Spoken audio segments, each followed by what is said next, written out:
Baiklah, pada kesempatan kali ini kita akan membahas tentang permintaan tenaga kerja pada jangka pendek. Jadi sebelum kita masuk ke dalam permintaan tenaga kerja jangka pendek, kita akan membahas terlebih dahulu dasar dari permintaan tenaga kerja jangka pendek ini. Jadi pada dasarnya, fungsi permintaan tenaga kerja ini berasal dari fungsi permintaan. Jadi yang pernah kita belajar sebelumnya, itu fungsi permintaan itu adalah hubungan antara harga atau P, price, dengan jumlah barang atau Q, quantity. Jadi pada fungsi permintaan yang kita tahu kan, dia itu berslope negatif. Yaitu jadi ketika harga atau P itu misalkan naik, maka dia itu akan mempengaruhi kebalikan dari Q atau jumlah barangnya. Jadi jumlah barang atau Q-nya itu akan turun, dan begitu juga dengan sebaliknya. Jadi ketika misalkan P turun, maka Q-nya akan naik gitu. Jadi misalkan harganya itu atau P-nya itu 10 dan Q-nya 1, 2, 3, 5, 3. Jadi misalkan ketika P-nya itu 10, maka Q-nya itu adalah 1. Jadi misalkan P-nya turun atau harganya turun, maka jumlah barangnya atau Q-nya itu akan bertambah. Jadi pada saat P 5, maka Q-nya akan 2 gitu. Jadi ketika, dan misalkan turun lagi, ketika P-nya itu 3, maka Q-nya akan bertambah menjadi 3. Jadi makanya dia itu berslope negatif. Selanjutnya, jadi fungsi permintaan ini sama dengan fungsi turunan dari fungsi permintaan. Jadi fungsi permintaan tenaga kerja ini turunan dari fungsi permintaan di sini. Jadi P-nya itu kalau pada fungsi permintaan tenaga kerja itu sama dengan upah, dan Q-nya itu sama dengan jumlah tenaga kerja yang diminta perusahaan atau yang dibeli suatu perusahaan. Jumlah tenaga kerjanya. Jadi sama dengan fungsi permintaan ini.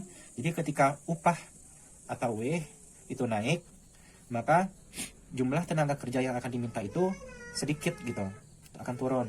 Dan begitu juga dengan sebaliknya. Misalkan upahnya itu misalkan 15, 10, 5. Jumlah tenaga kerja 1, 2, 3. Jadi ketika tingkat upah misalnya ini 15 juta. 15 juta itu ketika jumlah tenaga kerja yang diminta itu 1. Jadi ketika upahnya turun menjadi 10 juta, itu jumlah tenaga kerja yang diminta atau yang dipekerjakan itu akan naik menjadi 2. Dan misalkan turun lagi menjadi 5 juta, maka jumlah tenaga kerja yang akan dipekerjakan itu bertambah juga.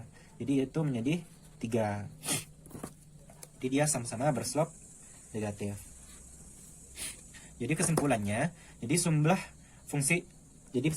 fungsi permintaan tenaga kerja itu adalah jumlah maksimal tenaga kerja yang bersedia dibeli atau dipekerjakan oleh suatu perusahaan. Dan selanjutnya itu fungsi permintaan tenaga kerja ini juga berhubungan dengan fungsi produksi. Jadi fungsi produksi ini adalah fungsi yang mengalokasikan setiap input-input untuk menghasilkan output gitu. Jadi misalkan fungsi produksinya itu yang dia itu mempunyai input-input di dalamnya seperti SDA, tenaga kerja, kapital, skill, dan kewirausahaan. Jadi dia itu mempunyai input-input di dalamnya. Jadi ketika input-input ini dipengaruhi, dia itu akan berpengaruh kepada outputnya gitu.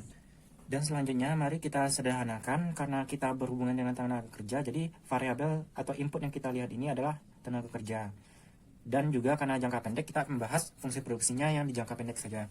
Jadi pada fungsi produksi jangka pendek itu terdapat 2 input, yaitu variabel input dan juga fixed input. Nah, variabel input ini yaitu input yang berubah seiringan dengan pertambahan output. Jadi misalkan kita ingin menghasilkan output yang banyak, maka kita harus juga menaikkan variabel inputnya ini. Sedangkan kalau fixed input, dia itu tidak mengalami perubahan ketika kita misalkan menambah output atau mengurangi output kita. Contoh sederhananya, misalkan kita mempunyai satu usaha jualan gorengan. Jadi misalkan jual gorengan itu variabel inputnya itu misalkan ada tepung, minyak, garam, dan lain-lain. Dan fixed inputnya ini itu misalkan yang tidak mempengaruhi jumlah output kita atau hasil produksi kita, seperti kompor, alat masak, dan lainnya. Jadi pada tenaga kerja itu variabelnya input itu adalah tenaga kerja atau labor. Jadi jumlah tenaga kerja itu akan merubah setiap output gitu. Dan kalau fixed inputnya itu adalah selain dari tenaga kerja ini, bisa SDA, bisa kapital, bisa skill dan kebiasaan. Nah, selanjutnya kita akan masuk ke dalam kurva permintaan tenaga kerja jangka pendek.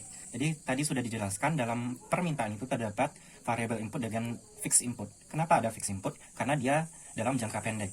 Jadi, tadi kan variable inputnya itu ada tenaga kerja atau labor, dan fixed inputnya itu kan ada modal, skill, kewirausahaan, ataupun kapital. Jadi, kita misalkan di sini modal. Dan di sini sudah disediakan kurva. Ini kurva tentang total produksi dengan tenaga kerja gitu, jumlah tenaga kerja yang digunakan. Di sini total produksi dan di sini jumlah tenaga kerja. Jadi pada data diketahui ketika penggunaan tenaga kerja 1 itu akan menghasilkan total produksinya itu 10. Dan pada saat penggunaan tenaga kerja 2 itu akan menghasilkan 19 total produksi. Di sini 19 ya. Jadi begitu juga dengan seterusnya. Jadi kita bisa tarik kurvanya seperti ini. Jadi di sini kita bisa lihat bahwa setiap penambahan satu tenaga kerja itu akan meningkatkan total produksinya. Ditambah 1, dia akan naik lagi. Dan begitu dengan sampai batas maksimal. Batas maksimalnya itu pada titik ini. Jadi misalkan sudah lewat dari batas maksimal, dia itu total produksinya itu akan berkurang atau menurun. Jadi misalkan kita tambah lagi 13, 14, 15, dia itu akan semakin menurun. Kemudian setelah itu kita juga bisa mencari tentang marginal produk atau batas produknya itu. Rumus dari marginal produk itu adalah MP sama dengan TP 1 dikurang TP. Jadi MP itu marginal produk itu adalah total produksi sekarang dikurang dengan total produksi sebelumnya per dibagi tenaga kerja sekarang dikurang dengan tenaga kerja sebelumnya. Contoh, kita bisa cari di yang titik 2-nya karena 1 kan belum ada sebelumnya. Jadi MP-nya itu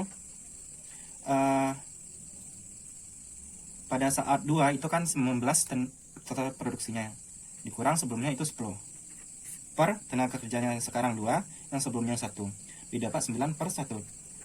Jadi MP-nya itu 9 di sini. Dan begitu juga dengan seterusnya. Maka akan bisa kita tarik garis seperti ini. Jadi ini yang dinamakan MPP atau Marginal Physical Product. Jadi MPP ini maksimalnya itu pada ketika MPP itu sama dengan 0, yaitu berarti di sini. Baiklah, setelah kita tadi mengetahui tentang MPP atau Marginal Physical Product, maka kita bisa mencari FMPP, yaitu Value Marginal Physical Product, atau juga bisa disebut permintaan perusahaan akan tenaga kerja. Jadi VMPP ini bisa kita cari dengan FMPP itu harga dikali MPP. Harga ini kita dapatkan dari ketika supply dengan demand sama itu. Supply dengan demand sama itu pada titik ini. Jadi misalnya kita asumsikan supply sama dengan demand itu pada titik 40 berarti harga pada VMPP itu digunakan adalah di 40 ini. MPP P dikali MPP. Tadi kan kita udah cari MPP-nya itu. Jadi kita tinggal masukin angka-angkanya. Jadi misalkan ketika tenaga kerja yang digunakan 1, tadi kan P-nya sudah diketahui 40. Berarti 40 dikali MPP 1 itu 10 MPP-nya. Berarti sama dengan 400. 40 dikali ketika tenaga kerja yang digunakan 2 itu MPP-nya tadi sudah diketahui yaitu 9. Berarti 360. Begitu juga dengan seterusnya. Berarti jadi ketika kita sudah mencari FMPP-nya, kita akan menggambarnya ke dalam kurva. Setelah kita masukkan angka-angkanya, maka kita bisa mendapatkan garis.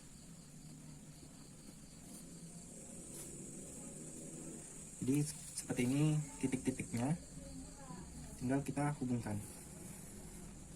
Jadi ini yang dinamakan VMPP. Jadi misalkan di suatu perusahaan itu telah diasumsikan bahwa harga atau upahnya itu ditetapkan pada titik pada 80 di sini. Berarti ini sama dengan MFS atau MFC. Jadi bisa kita lihat di sini jumlah tenaga kerja yang tepat ketika tingkat upahnya itu 80, yaitu pada titik tenaga kerja 9 orang. Berarti di sini yang lebih tepat gitu penggunaannya.